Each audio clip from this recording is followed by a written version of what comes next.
ಇಷ್ಟು ಬೆಳೆದಿರೋಂಥ ಕನ್ನಡ ಇಂಡಸ್ಟ್ರಿಯಲ್ಲಿ ಒಂದು ಡಾಕ್ಯುಮೆಂಟ್ರಿ ಫಿಲಮ್ ಫೆಸ್ಟಿವಲ್ ಇಲ್ಲ ಅಂದರೆ ಭಾಳ ಬೇಜಾರಾಯಿತು. ಜಗತ್ತು ಹೇಗೆ ನೀವು ಫೇಲ್ ಆದಾಗ ಜಗತ್ತು ಹೇಗೆ ನೋಡುತ್ತೆ ಅನ್ನೋದು ಒಂದು ಕಿರು ಪರಿಚಯ ಆದಂಗೆ ಆಯ್ತು ನನಗೆ. ಕೆಲವೊಂದು ವಿಷಯನ ನಾವೇನಾರು ಮಾಡೋಕೆ ಹೊರಟಿದ್ದೀವಿ ಅಂದರೆ ಫಸ್ಟ್ ಬೇಕಿರೋದು ಧೈರ್ಯ. ಅಂದರೆ ಒಬ್ರು ಹಿಂಗಂದ್ರೆ ಇನ್ನೊಬ್ರು ಹಿಂಗಂದ್ರು ಅನ್ನೋದು ಬಿಟ್ಟು ನಮ್ಮ ಫಸ್ಟ್ ಒಳಗಡೆ ನಮ್ಮ ಥಾಟ್ಸ್ನ ಕ್ಲಿಯರ್ ಮಾಡಿಕೊಂಡು ಬೇಸಿಕಾಗಿ ರೆಡಿಯಾಗಿ ಮುನ್ನುಗ್ಗಬೇಕು. ಒಂದು ಕಂಟೆಂಟ್ ಅಂತ ಬರೆದ ಮೇಲೆ ನಾವು ಅದನ್ನು ಇಷ್ಟೇ ದಿನ ಶೂಟ್ ಮಾಡ್ತೀವಿ ಅನ್ನೋದು ಪಕ್ಕಾ ಒಂದು ಐಡಿಯಾ ಇರಬೇಕು ಮನುಷ್ಯನಿಗೆ, ಅಂದರೆ ಡೈರೆಕ್ಟ್ರಿಗೆ. ಪದ್ಧತಿಯಾಗಿ ಫಾಲೋಅಪ್ ಹೇಗೆ ಮಾಡಿದ್ವಿ ಅಂದರೆ ಫಸ್ಟು ನಾನ್ ವೆಜ್ ನಮ್ಮ ಇಡೀ ಟೀಮ್ಗೆ 4 ಜನ ಹೋಗಿದ್ವಿ. ಇಬ್ಬರು DOPs, ಸೌಂಡು, ನಾನು. ನಾನ್ ವೆಜ್ ಬಿಡಿಸಿದ್ದೆ, no alcohol.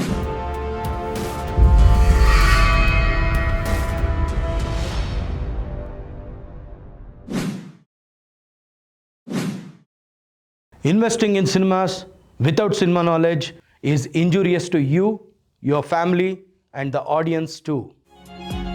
Annadata Sukhi Bhava. ಅನ್ನದಾತ ಸುಖಿ ಭವ.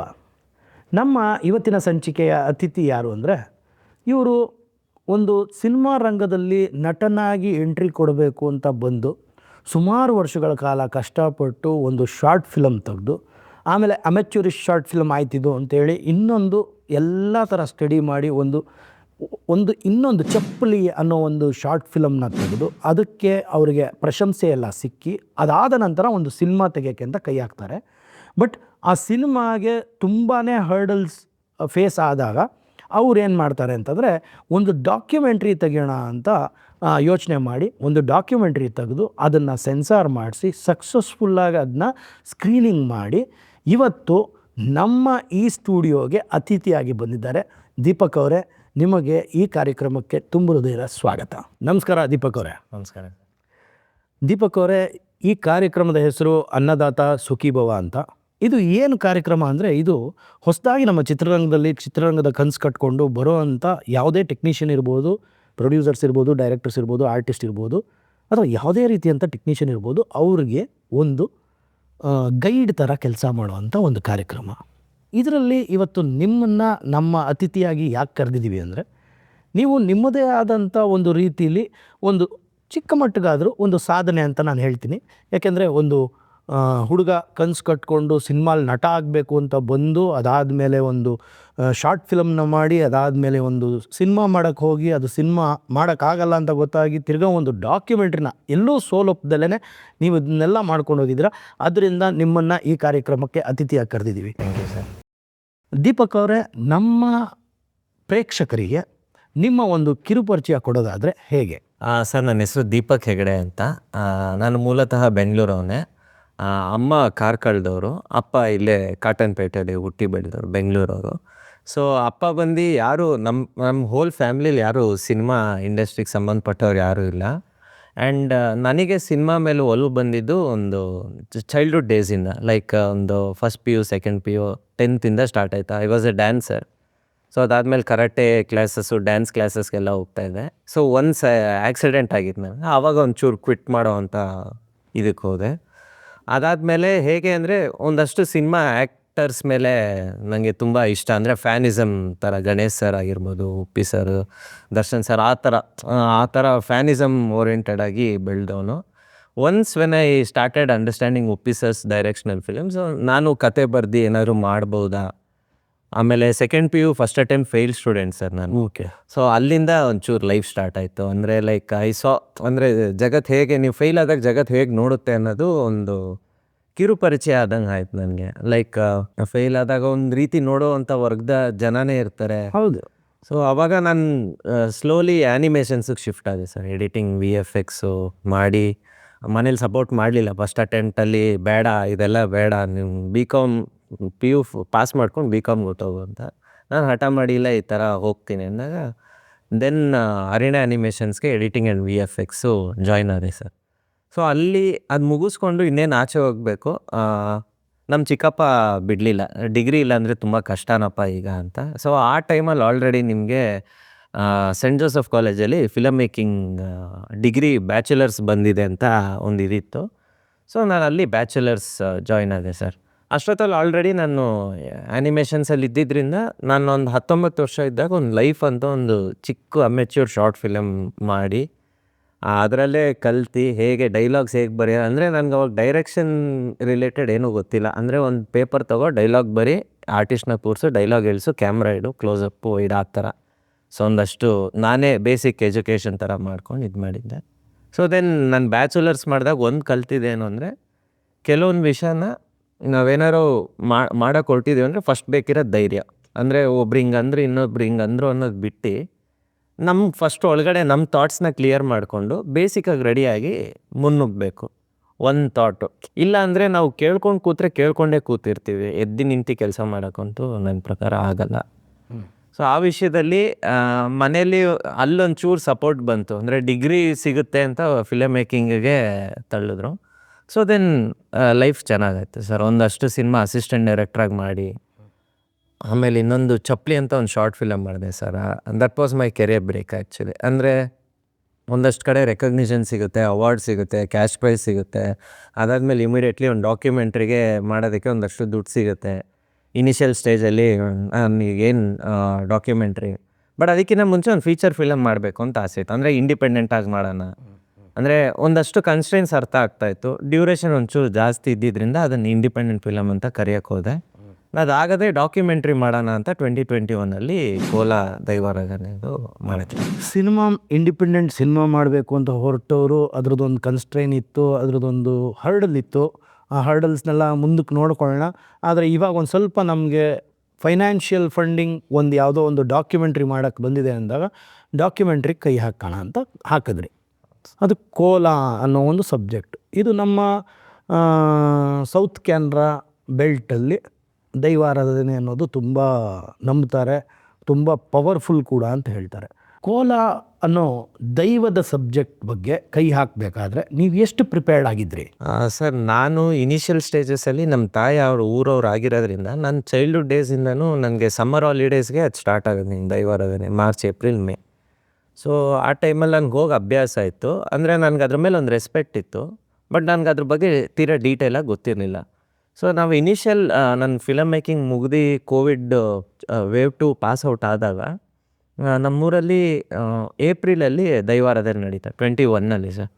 ಆವಾಗ ನಾನು ಮಾರ್ಚಲ್ಲಿ ನಮ್ಮದೊಂದು ತಂಡ, ಒಬ್ಬರು DOP ಇನ್ನೊಬ್ಬರು ಎಡಿಟರ್ ಕೂತ್ಕೊಂಡು ಫಸ್ಟ್ ಇನಿಷಿಯಲ್ ರಿಸರ್ಚ್ ಮಾಡ್ಕೊತೀವಿ. ಅಂದರೆ ಒಂದು ಇಂಟ್ರೊಡಕ್ಷನ್ ಹಿಂಗಿರಬೇಕು. ಆಮೇಲೆ ನಮ್ಮ ಊರವ್ರಿಗೆ ಕಾಲ್ ಮಾಡ್ತೀನಿ. ನಮ್ಮ ಅಕ್ಕ ಪವಿತ್ರ ಜೈನ್ ಅಂತ ಅವರು ಕಾಲ್ ಮಾಡಿ ಹೇಗೆ ನಡೆಯುತ್ತೆ ಪದ್ಧತಿ, ಕೆಲವೊಂದು ಪರಶುರಾಮ ಸೃಷ್ಟಿ ಅಂದರೆ ಏನು, ಅಂದರೆ ನನಗೆ ಶೂಟು ದೈವಾರಾಧನೆ ಇದ್ರೂ ಅದಕ್ಕೆ ನನಗೆ ಇಂಟರ್ಲಿಂಕ್ ಆಗಿ ಬೇರೆದಕ್ಕೆ ಕಟ್ಸ್ಕೊಡ್ಬೇಕು ನಾನು ನರೇಷನ್ ಬ್ಲಾಗ್ಸ್ಗೆ ಅನ್ನೋದಕ್ಕೋಸ್ಕರ ನಾನೊಂದಷ್ಟು ಇನಿಷಿಯಲ್ ಸ್ಕ್ರಿಪ್ಟ್ ಅಂತ ಮಾಡ್ಕೊತೀನಿ. ಅಂದರೆ ಶೂಟಿಂಗ್ ಶೆಡ್ಯೂಲ್ ಸ್ಕ್ರಿಪ್ಟ್ ಅಲ್ಲ, ಅದು ಇನಿಷಿಯಲ್ ಸ್ಕ್ರಿಪ್ಟ್. ಬಿಕಾಸ್ ಒಂದು ಡಾಕ್ಯುಮೆಂಟ್ರಿ ಮಾಡ್ಬೇಕಾದ್ರೆ ನನಗೆ ಅನಲೈಸ್ ಆಗಿದ್ದ ಪಾಯಿಂಟ್ ಅಂದರೆ ನಾವು ಸ್ಕ್ರಿಪ್ಟ್ ತೊಗೊಂಡು ಹೋಗೋಕ್ಕಾಗಲ್ಲ. ಕರೆಕ್ಟ್. ಸೊ ಅಲ್ಲಿ ನಡೆಯೋದೇ ಸಿಚುವೇಶನ್ಸ್ ಬೇರೆ ಇರುತ್ತೆ. ಕೆಲವೊಂದು ನಮ್ಮ ಎಕ್ಸಾಂಪಲ್ ನಮ್ಮದಕ್ಕೆ ಹೇಳ್ಬೇಕಾದ್ರೆ ಕೆಲವು ಶೂಟ್ ಮಾಡೋಕ್ಕೆ ಅವಕಾಶ ಇತ್ತು, ಕೆಲವು ಶೂಟ್ ಮಾಡೋಕ್ಕೆ ಅವಕಾಶ ಇರಲಿಲ್ಲ. ಹೌದು. ಕೆಲವೊಂದು ಪ್ರಶ್ನೆ ಕೇಳಿ ಅಲ್ಲಿ ಆನ್ಸರ್ ಮಾಡ್ಬೇಕಾದ್ರೆ ಅವರ ಒಂದು ಪರ್ಸನಿಫಿಕೇಶನ್ ನಾನು ಪಬ್ಲಿಕೈಸ್ ಮಾಡೋಕ್ಕಾಗಲ್ಲ. ಕರೆಕ್ಟ್.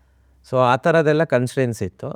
ಸೊ ಅದರಿಂದಾಗಿ ನಮಗೆ ದೈವಾರಾಧನೆದಕ್ಕೆ ನರೇಷನ್ ಕಟ್ಸ್ಗೋಸ್ಕರದಕ್ಕೆ ಮತ್ತು ಇಂಟ್ರೊಡಕ್ಷನ್ನು ಈ ಪೋರ್ಷನಲ್ಲಿ ಬರಲಿ ಅನ್ನೋದಕ್ಕೋಸ್ಕರ ಒಂದು ಪ್ಲ್ಯಾನ್ ಮಾಡಿದ್ದು ಇತ್ತು ಸರ್. ಅದು ಹೇಗೆ ಅಂದರೆ, ಒಂದು ನಮ್ಮ ಅಕ್ಕ, ಇನ್ನೊಂದು ನನಗೊಂದಷ್ಟು ಗೊತ್ತಿರೋದು ಪರಶುರಾಮ ಸೃಷ್ಟಿ ಬಗ್ಗೆ ಆಗಿರ್ಬೋದು, ವಿಷ್ಣು ಅವತಾರ ಬಗ್ಗೆ ಆಗಿರ್ಬೋದು, ಅಥವಾ ಪಂಜುರ್ಲಿ ಮಾಯಾ ಸ್ವರೂಪದ ಬಗ್ಗೆ ನನಗೆ ತುಂಬ ಇಂಟ್ರೆಸ್ಟ್ ಇದ್ದಿದ್ದು ಸಬ್ಜೆಕ್ಟ್ ಅದು. ಅಂದರೆ ನೀವು ನೋಡಿರ್ತೀರ ಆಲ್ರೆಡಿ.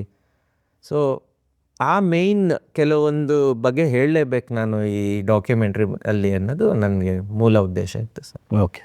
ದೀಪಕ್ ಅವರೇ, ನೀವು ಕೋಲಾ ಅನ್ನೋ ಒಂದು ಸಬ್ಜೆಕ್ಟ್ ತೊಗೊಳ್ತೀರಾ, ಅದನ್ನ ಡಾಕ್ಯುಮೆಂಟ್ರಿ ಮಾಡ್ತೀರಾ. ಅಲ್ಲಿ ಸ್ಕ್ರಿಪ್ಟ್ ತೊಗೊಂಡು ಹೋಗೋಕ್ಕಾಗಲ್ಲ, ಅದಕ್ಕೊಂದು ಟೈಮ್ ಟೇಬಲ್ ಹಾಕೊಂಡು ಹೋಗಬೇಕು. ಯಾಕೆಂದರೆ ಸ್ಕ್ರಿಪ್ಟ್ ಅನ್ನೋದು ಬರೋಲ್ಲ, ಯಾಕೆಂದರೆ ಅದು ಡಾಕ್ಯುಮೆಂಟ್ರಿ ಆಗಿರೋದ್ರಿಂದ ಅಲ್ಲೇನು ನಡೀತದೆ ಅದನ್ನೇ ಶೂಟ್ ಮಾಡಬೇಕಾಗ್ತದೆ. ಆಮೇಲೆ ಕೆಲವು ಕನ್ಸ್ಟ್ರೆನ್ಸು, ಹರ್ಡಲ್ಸ್ ಇರುತ್ತೆ. ಯಾಕೆಂದರೆ ಕೆಲವನ್ನ ತೋರಿಸ್ಬೋದು, ಕೆಲವನ್ನ ತೋರಿಸ್ಬಾರ್ದು ಅನ್ನೋ ಒಂದು ರಿಸ್ಟ್ರಿಕ್ಷನ್ ಕೂಡ ಇರುತ್ತೆ. ಅದ್ರ ಬಗ್ಗೆ ಎಲ್ಲ ಚೆನ್ನಾಗಿ ಹೇಳಿದ್ರಿ. ದೀಪಕ್ ಅವರೇ, ಈ ಥರ ಸಬ್ಜೆಕ್ಟ್ಗೆ ನೀವು ಕೈ ಹಾಕಬೇಕಾದ್ರೆ ಭಯ, ಭಕ್ತಿ ಮತ್ತು ಮಡಿವಂತಿಕೆ ಅನ್ನೋದೆಲ್ಲ ಇದೆ.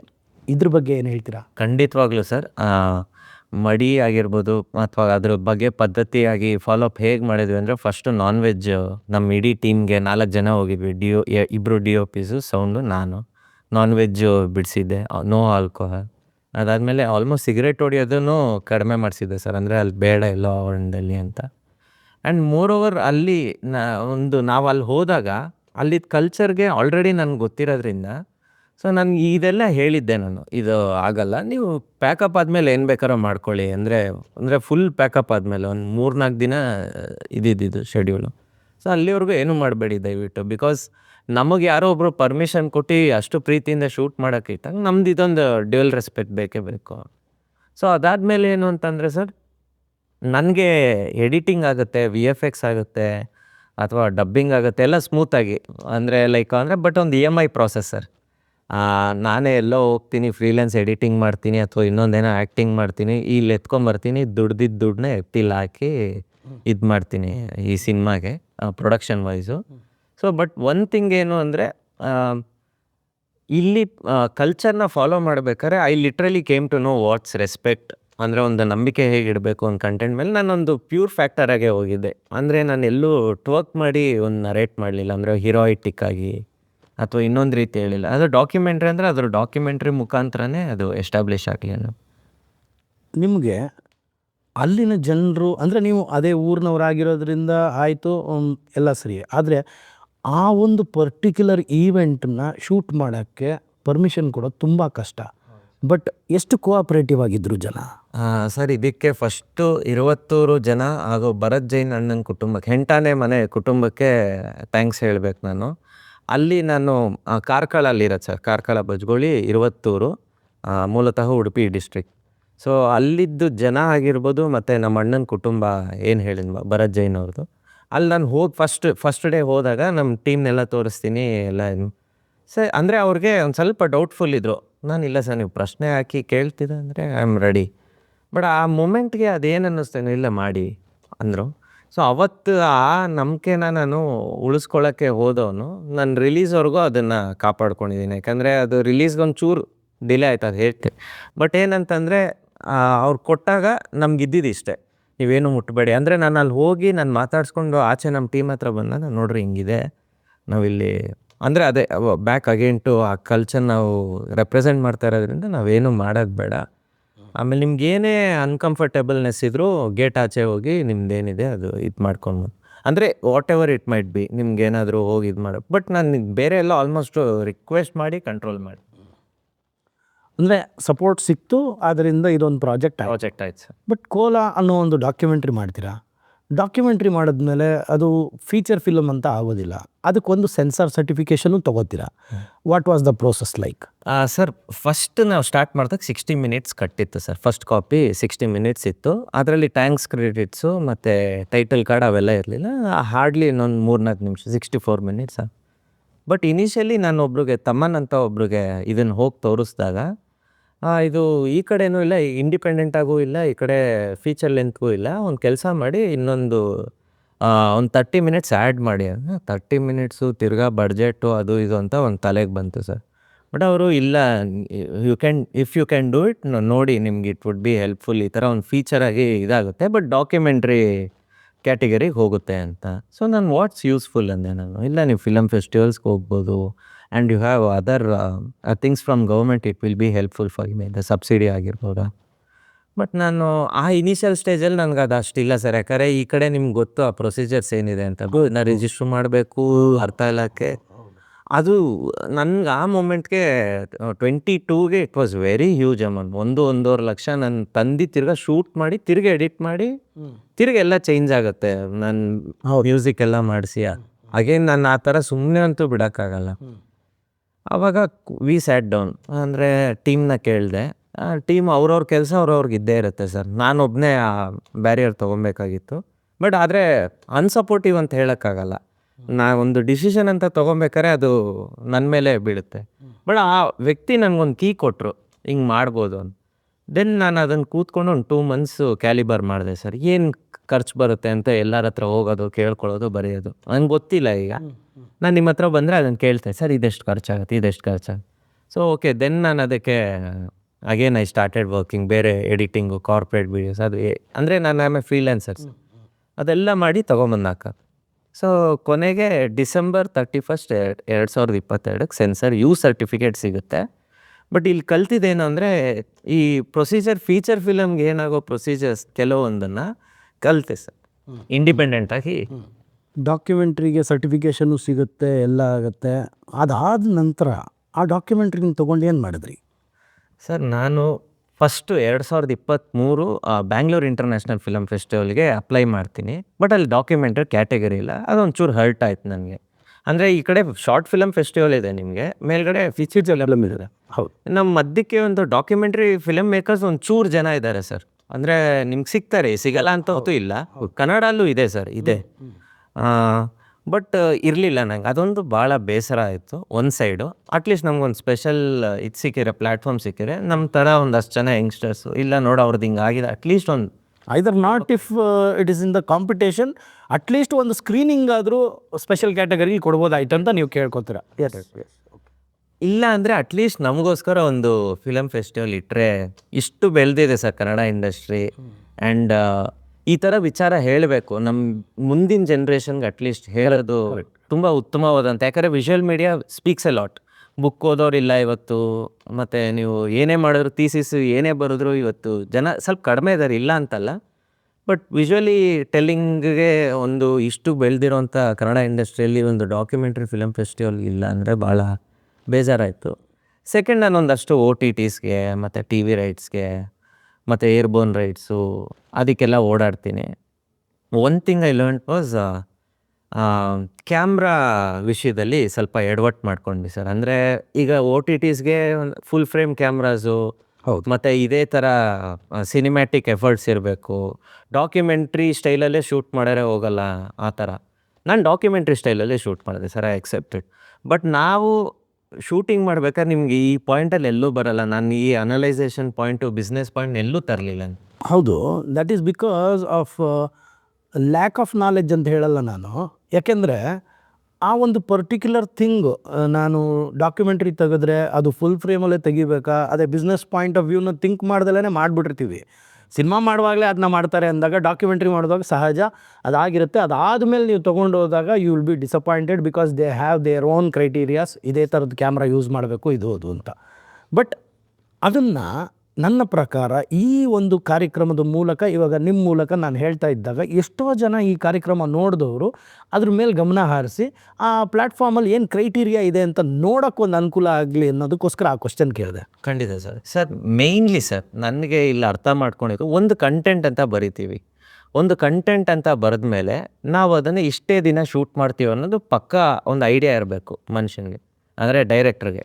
ಆ್ಯಂಡ್ ದೆನ್ ಅದಕ್ಕೆ ಇಷ್ಟೇ ಬಡ್ಜೆಟ್ ಖರ್ಚಾಗುತ್ತೆ, ನಾನು ಊಟ ಇಲ್ಲಿಂದನೇ ತರ್ತೀನಿ, ನಾನು ಇದನ್ನು ಇಲ್ಲಿಂದನೇ ಮಾಡ್ತೀನಿ, ಆಮೇಲೆ ಇಷ್ಟೇ ಲೈಟಿಂಗು, ಇಷ್ಟೇ ಟೆಕ್ನಿಷಿಯನ್ಸ್, ಇಷ್ಟೇ ಕ್ರೂ, ಅದು ಒಂದು ಮೇಯ್ನ್. ನೆಕ್ಸ್ಟು ಬಂದ್ಬಿಟ್ಟು ನಿಮ್ಗೊಂದು ತಂಡ ಬೇಕು ಸರ್. ನೀವು ಪೋರ್ಟ್ಫೋಲಿಯೋ ನೋಡಿ ಆರಿಸ್ಕೊತಿರೋ ಅಥವಾ ನಿಮ್ಮ ಒಂದು ವೈಬ್ ಸೆಟ್ ಆಗುತ್ತೆ ಅನ್ನೋ ರೀತಿ ಆರಿಸ್ಕೊತಿರೋ, ಅದು ಬೇಕು sir.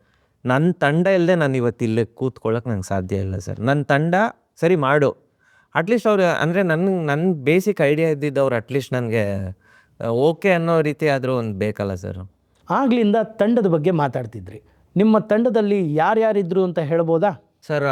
DOP, editor, sound designer, music director ಇದ್ದರು, subtitle artist, VFX artist, 3D artist ಒಂದು ಸಪ್ರೇಟು ಇವ್ರಿಗೆ. ಅದೇ ಆ ತಂಡದ ಏನೇನು ಡಿಪಾರ್ಟ್ಮೆಂಟಲ್ಲಿ ಕೆಲಸ ಮಾಡಿದ್ರು ಅಂತ ಹೇಳಿದ್ರಿ.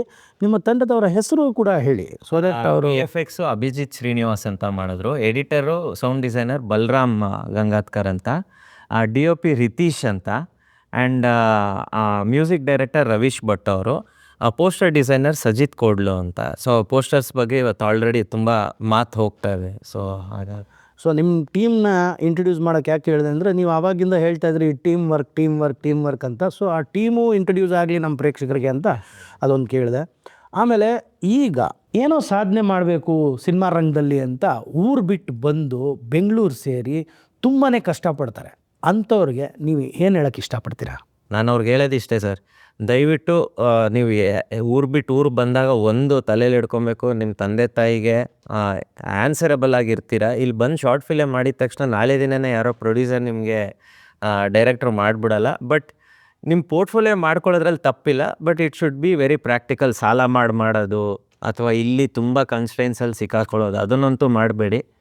ಒಂದಷ್ಟು ದಿನ ಅದಕ್ಕೆ ಪ್ರಿಪೇರ್ ಆಗಿ, ಒಂದು ಶಾರ್ಟ್ ಫಿಲಮ್ ಮಾಡ್ಬೇಕಾದ್ರೆ ಪ್ರಿಪೇರ್ ಆಗಿ ಒಂದಷ್ಟು ಕೂಡಿಟ್ಟು, ಚಿಕ್ಕ ವಯಸ್ಸಲ್ಲಿ ಮಾಡ್ತಿದ್ವಲ್ಲ ಸರ್, ಕೂಡಿಟ್ಟು ಒಂದು ಶಾರ್ಟ್ ಫಿಲಮ್ ಮಾಡೋದು, ಅಥವಾ ಅದು ಮಾಡಿ ಒಬ್ಬರು ಡೈರೆಕ್ಟ್ರಿಗೆ ತೋರಿಸಿ ನಾನು ಅಸಿಸ್ಟೆಂಟ್ ಡೈರೆಕ್ಟ್ರು ಆಗಬೇಕು ಅಂತ.